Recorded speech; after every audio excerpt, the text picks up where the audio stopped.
Hello YouTubers, my name is X Factor. Do you enjoy chaos and carnage? Well, welcome to the first two mcoms on Lancang Dam for the defenders.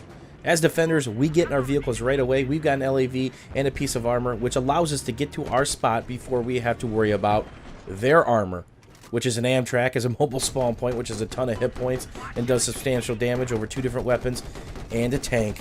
Not to mention that they have another mobile spawn point, the transport chopper, so you have to worry about people gifting you from sandwiches from above. See somebody on the mini-map, it doesn't make sense because you're looking right where they should be. They're above you, and they're coming in hot. The other good news is, as the defender, is I'm looking highway right now because that's where their armor starts. Way back there. And again, there's a delay between the attackers get into their armor. And the good news is this. They didn't come highway side, which can really create troubles for the defenders. They went water side. Between the geography there and the topography there, that's good news for us as defenders because they're kind of sitting ducks. This round gets pretty crazy pretty quick because the infantry start to infest all the buildings, multiple levels. And we all know this in Battlefield 4. Infantry are the bigger threat to vehicles than the vehicles themselves. I'm actually going to pop my APS a little bit early. Splitting the defenders is something I don't usually do, as I like to pick a flank and force people into the middle. That sets up crossfire. They won't be able to kind of push up on my flank. They'll push up in the middle, and then they'll be being shot from the other side of the map as well. It's always important when to know not to overextend yourself, and this is a perfect example of me backing up. Even though I had high health, there's just too many infantry around. Of course, the law is fire and forget.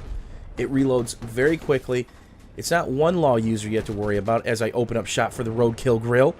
It's two law users.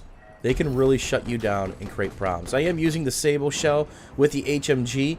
I probably should have ran HE. If people come highway side or upper side, it's nice to have that Sable. It's a very fast firing round with very little drop, but I'm giving away damage. And again, I only peek when I want to take a shot at a piece of armor, basically something like this, and then pull around, and then I can back up if I need to.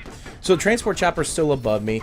People are starting to foot zerg in, and then of course we've got people on the right, which can be really bad news. These transformer boxes is where I like to set up on the offensive side. I actually showcased some offensive footage from this map in the MBT, steamrolling the team on the first two set of MCOMs. It was pretty crazy, lots of chaos, lots of kills. And here's where you can squeeze down on the guys that are left. Just double check where you're coming from. Make sure that you're not leaving your rear end open, because if I get hit right in the rear with an RPG, it's 55 damage minimum, depending on what hits me. RPG, HE shell, and I can't move. Can't twist my tank, can't do anything. So here comes the armor in mid lane. Pop APS, and then get behind this building. The good news about this building, this is out of bounds for the attackers. They can't run back here, but the transport chopper can fly back here. They can drop C4. For them to run back here, they have to go through black screen, and it's pretty risky. So this is a really, really safe spot to repair, as long as the walls of the building are still up. Those go down, there are no promises. Hopefully you guys enjoyed that pretty chaotic Lancang Dam rush defense. Don't forget to check out the offensive side, where we go through all the MCOMs. Thanks for watching, YouTube. Have a good one.